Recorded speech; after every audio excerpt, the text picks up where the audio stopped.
The House of the Spirits 1982 by Isabel Allende is a sweeping family saga that spans several generations, blending elements of magical realism, political intrigue, and personal tragedy.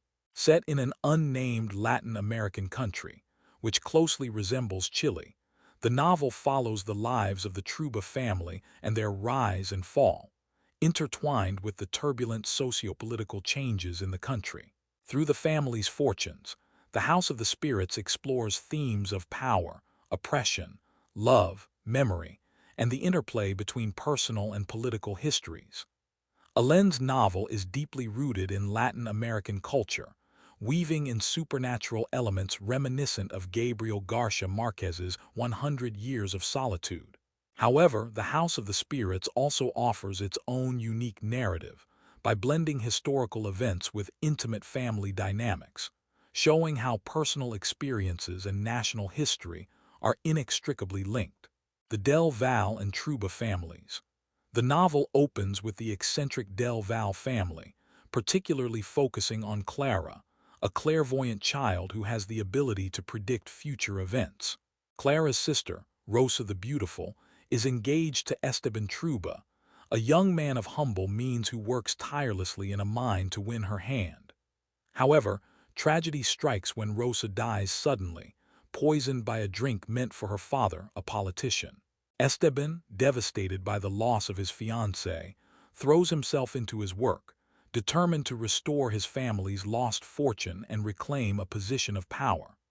Esteban takes control of an estate called Las Tres Marias, which he turns into a prosperous plantation.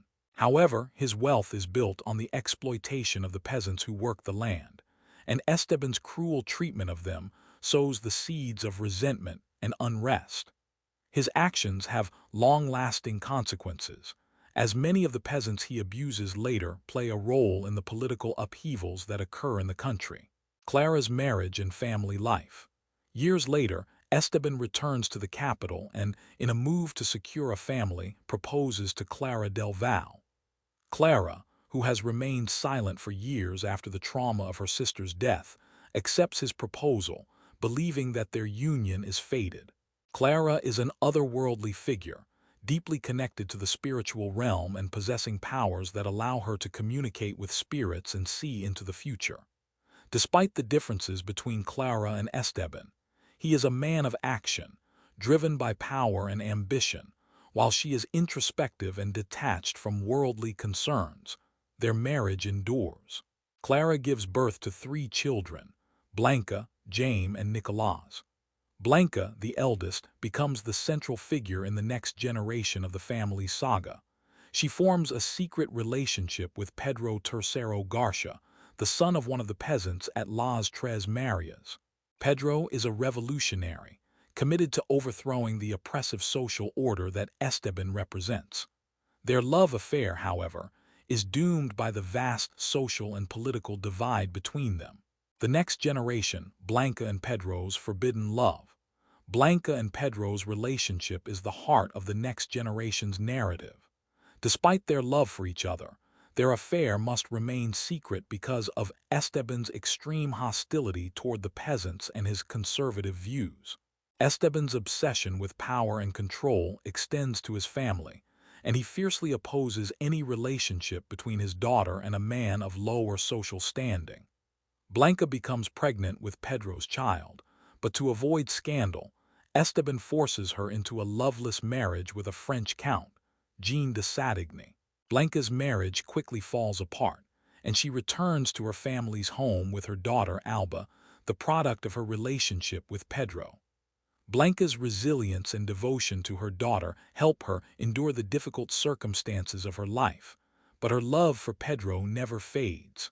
Pedro, meanwhile, becomes increasingly involved in revolutionary activities, advocating for the rights of the poor and oppressed. His political beliefs put him at odds with Esteban, setting the stage for future conflict between the two men. Political unrest and family conflict. As the novel progresses, the political situation in the country mirrors the escalating tensions within the Trueba family.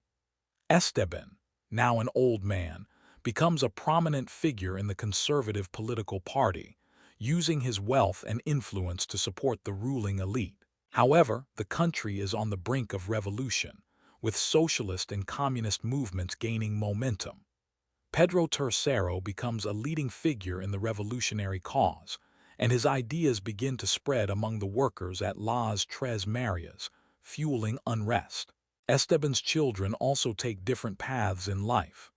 Jaime, the family's doctor, is compassionate and dedicated to helping the poor, aligning himself with the leftist movement. Nicolás, on the other hand, is a dreamer and eccentric, more interested in spiritualism and mysticism than politics. These divergent paths create further tension in the family, as Esteban's authoritarian tendencies clash with his children's progressive values.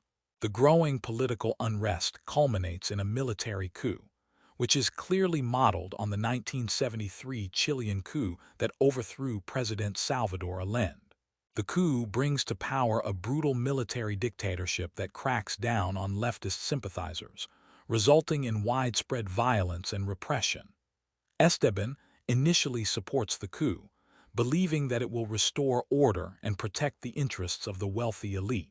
However, he soon realizes the devastating consequences of the dictatorship, particularly when his granddaughter, Alba, becomes a target of the regime's brutality. Alba and the legacy of violence. Alba, the daughter of Blanca and Pedro, becomes the central figure in the novel's final section. She grows up in the Trueba household, caught between the conservative, authoritarian values of her grandfather and the progressive, revolutionary ideals of her parents. As a young woman, Alba becomes politically active, working with leftist groups to resist the dictatorship. Her involvement in the resistance puts her in grave danger, and she is eventually arrested by the military regime. During her imprisonment, Alba endures horrific torture and abuse at the hands of the regime's forces. Her ordeal mirrors the experiences of many real-life victims of political repression in Latin America, particularly during the Pinochet dictatorship in Chile. However, despite the physical and emotional trauma she suffers, Alba remains resilient, drawing strength from her family's history and the memory of her ancestors. In a powerful and symbolic moment, Alba decides to forgive those who have harmed her and her family, breaking the cycle of violence and revenge that has plagued the Truebas for generations. Her decision to choose forgiveness over hatred reflects the novel's broader message about the importance of memory, reconciliation, and healing in the aftermath of political and personal trauma. The end of the saga. As the novel draws to a close, Esteban, now a frail old man, comes to terms with the consequences of his actions. He realizes that his pursuit of power and control has led to the suffering and alienation of his family, and he seeks redemption through his relationship with Alba. Esteban's love for his granddaughter represents his last chance for redemption, as he recognizes the need to break the cycle of violence and oppression that he has perpetuated. Clara, who has been a spiritual presence throughout the novel, appears to Esteban in his final moments, offering him comfort and peace. Her otherworldly presence serves as a reminder of the enduring power of love and memory, themes that resonate throughout the novel. Esteban dies, leaving behind a family forever marked by the turbulence of their history, but also with the hope that the next generation can move beyond the pain of the past.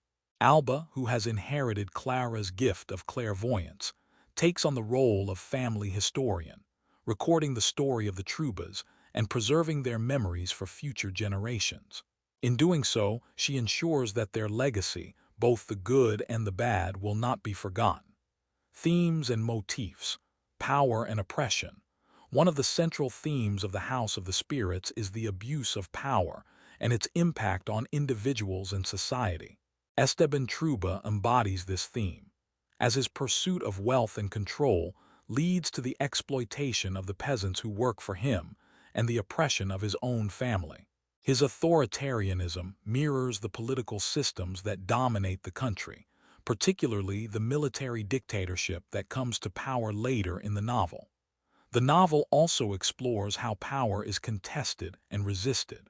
Pedro Tercero and Jaime represent the forces of revolution and social justice, challenging the established order and advocating for the rights of the oppressed. The political struggle in the country is mirrored in the personal struggles within the Trueba family, as different generations clash over their values and beliefs. Love and family. Despite the novel's focus on political and social themes, The House of the Spirits is also a deeply personal story about love and family. The relationships between the characters, particularly between Clara and Esteban, Blanca and Pedro, and Alba and her ancestors, are central to the narrative. Love in the novel is both a source of strength and a cause of suffering, as characters are often torn between their personal desires and their responsibilities to their families and society. The novel also explores the idea of legacy and how the actions of one generation affect the next. The Trueba family's history is marked by cycles of violence and oppression, but it is also a story of resilience and survival. Alba's decision to forgive those who have harmed her represents a break from the past and a hope for a better future. Magical realism. Like many Latin American novels of its time, The House of the Spirits incorporates elements of magical realism, blending the supernatural with the mundane. Clara's clairvoyance, the presence of ghosts, and the mystical occurrences throughout the novel create a world in which the boundaries between reality and fantasy are blurred. These supernatural elements serve to heighten the emotional intensity of the story and to emphasize the spiritual and psychological dimensions of the characters' experiences. Conclusion. The House of the Spirits is a richly layered novel that combines the personal and the political, the real and the magical, to tell the story of a family and a nation in turmoil. Through the lives of the Trueba family, Isabel Allende explores themes of power, love, memory, and resistance, showing how the personal and the political are inextricably linked. The novel's blend of magical realism and historical fiction creates a powerful narrative that resonates with readers on multiple levels, offering a deeply moving reflection on the nature of history, trauma, and redemption. Ultimately, The House of the Spirits is a novel about survival, both the survival of individuals in the face of personal and political oppression, and the survival of memory in the face of violence and forgetfulness. Through Alba's decision to record her family's history, Allende suggests that the act of remembering is itself a form of resistance, a way of preserving the past, and ensuring that its lessons are not lost to future generations. Created for Squeeze That Book channel, please subscribe to follow new videos, and leave a comment with your thoughts about the book.